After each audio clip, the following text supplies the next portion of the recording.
Welcome, welcome, welcome to another Wisdom Wednesday where wisdom meets curiosity. I'm so excited about today because we have just finished quarter one, and there has been so many lessons that I've learned being back in the building. And what a great time it is for us to do a check in. So that's what we're going to do today.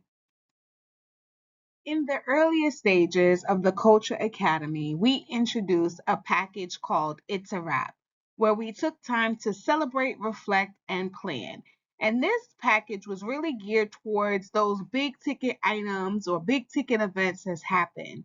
And I am happy to announce that we again have just completed quarter one. And since that is a big deal, we today are going to go through some of the things that we will talk about in this package.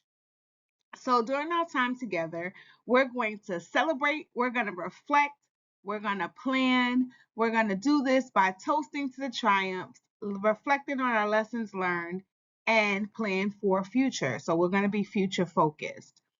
What I want to do to ground our thinking today is to think about three questions for each of these letters, for the celebrate, for the reflect, and for the plan. All right, so full transparency moment. You know that I am a building leader. I've been a building leader for lots of years. I took a little break to be a leadership coach, and now I'm back into the building. So I want to model for you my thought process as we closed out quarter one. So the very first thing that I want to do, and I encourage you to do, is to celebrate. And so when we celebrate, we want to think about three questions. So get ready to write these down because you're not going to see them on the screen, but I just kind of want to talk you and walk you through them. So the very first thing that we want to think about when we're celebrating is what accomplishments or milestones have we achieved this quarter? And how did each member of the team contribute to these successes? Success is not just on the shoulders of one person. There were reasons and people behind the scenes that helped make this work. So, one of the things that I want to say as a new leader in this new location, and I'm not a new leader, so let me back up, but I am in a new location at a new school site in a new country, all things new. One of the accomplishments that I want to say that I have reached for quarter one is being able to know all of the teachers' names on staff. Now, to you, that may not be a big feat, but for me, it is. And I learned all of their names within the first week of school and was successful. Now, how did the rest of the team contribute to this? Well, they helped me to remember if I got it wrong, if I got a person's name wrong, they weren't brutal. They did exercise grace. And so for me, I've learned all of the teachers' names and I am gradually learning the students' names. So I'm on a mission and I saw this somewhere and I want to share with you. Try to learn 10 students' names a week. 10 students a week. And that might be enough, but that may be a lot, I may say. But it really shows that you're making a concerted effort to reach out and to meet kiddos. Another question we want to ask ourselves when we talk about celebration is which small wins or progress points might we have overlooked? And how can we acknowledge and celebrate those too? Listen, I know as leaders, we are so hard on ourselves. We want to get, well, I'll speak for me. I want to get all things right. I am not a person that likes to take time and trust the process. I know people say trust the process. I am a microwave baby. I need my stuff fast, fast. And look, the air fryer. So yes, I own air fryer. I own a microwave. I own all the gadgets that make the things go fast because trusting the process is a little bit hard for me. And sometimes I only look at the big things, the big items. But what small wins or progress points might we have overlooked? And how do we bring them back to the forefront to celebrate those too? I want to say for me, I have had an opportunity to not only learn the staff members' names, but to have kind of like some one-on-one interviews so that I can meet and greet and find out why they want to come to work, what makes them come to work every day, what are some things that they are really looking forward to this year, and what are some things that need to be improved. And so those are some things that I would consider to be a small win. The third question is, how has our work impacted our school community positively? And what feedback have we received that reinforces our purpose? Oh, I really love this question. This year, both leaders at the school are fairly new, myself and the other leader. And one of the things that we have heard time and time again about the positive impact is one, our positivity that we bring to the environment and our visibility. So, two things, our positivity and our visibility. And not only is this recognized by our staff and our students, but it's also recognized by our stakeholders, our parents, and our community members. And so we do get negative feedback, but most of our feedback is pretty positive because we are intentional on being positive and being visible. And so those are definitely some things to celebrate when we think about quarter 1. Now we're going to move on to reflect. So this is where we think about our lessons learned. So our first question is, what were our biggest challenges or obstacles? And what did they teach us about our approach, our skills, or our needs? Well, again, in full transparency, one of the things to note is that myself and the other building leader are fairly new to this site. And so there have been systems in place that were put in place with previous leadership. And I feel like we really haven't had time to get to know all of the things that used to be so that we can either sustain those or so that we can enhance those.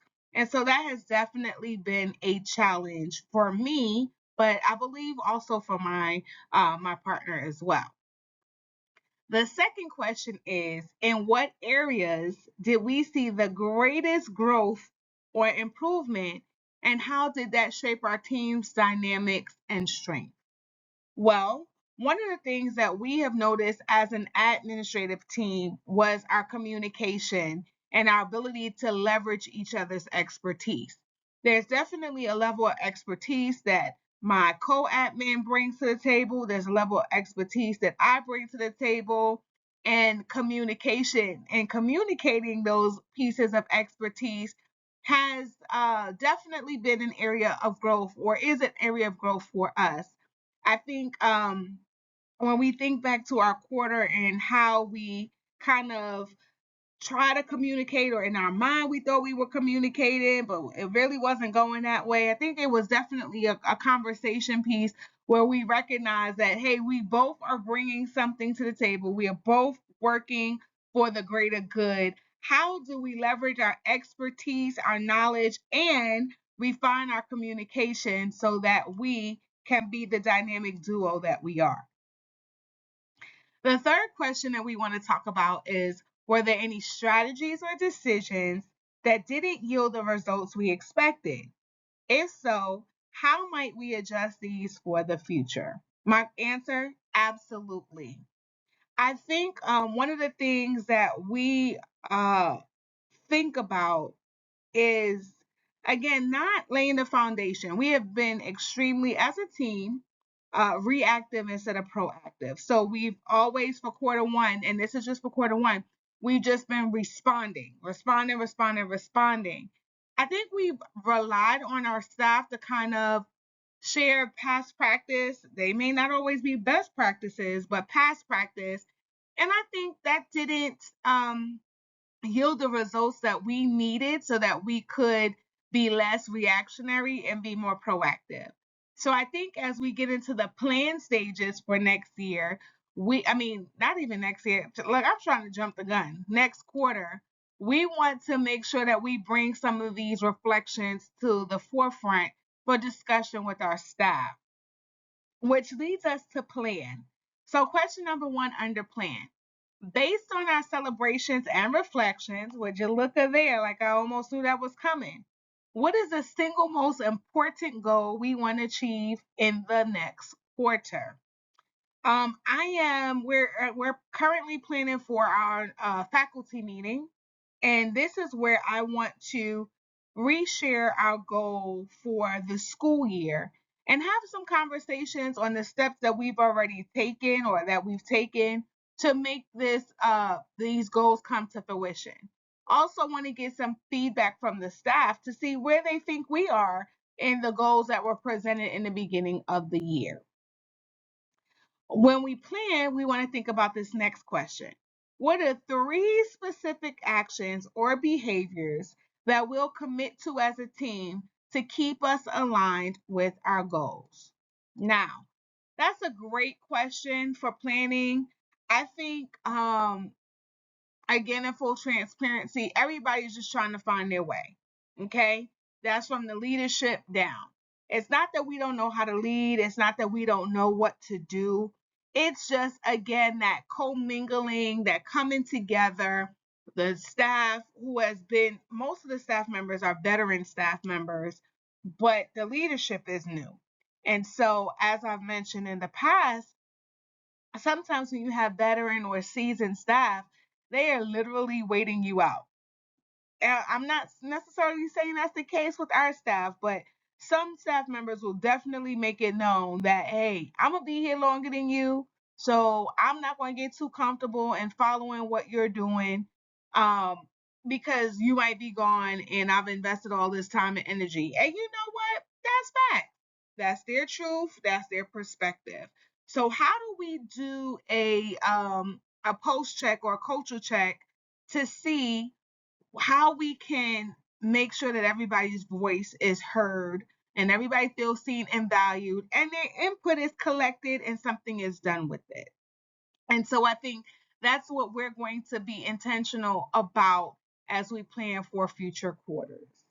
The last question under the plan is, what potential challenges might we face in quarter two?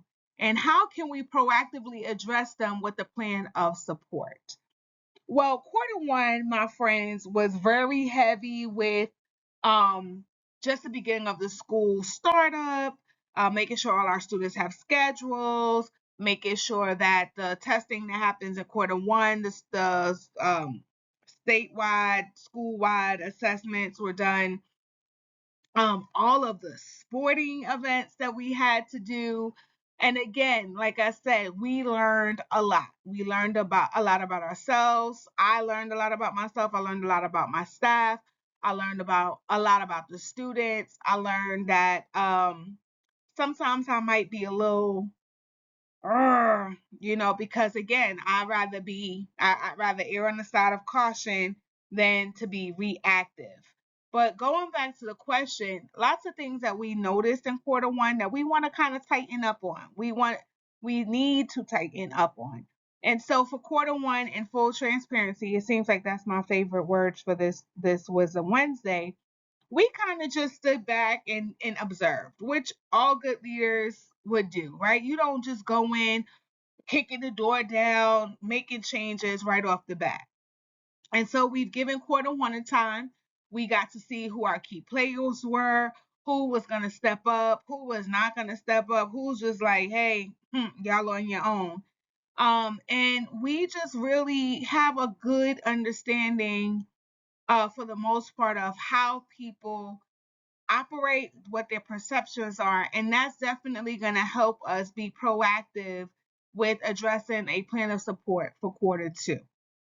I don't know about you, but I'm super excited about quarter two because myself, as well as my co-leader, has had an opportunity to really celebrate, reflect, and plan as an admin team. And then our next step is to present some things to the staff so that we can, as a whole staff, as a whole team, celebrate, reflect, and plan for our upcoming quarters.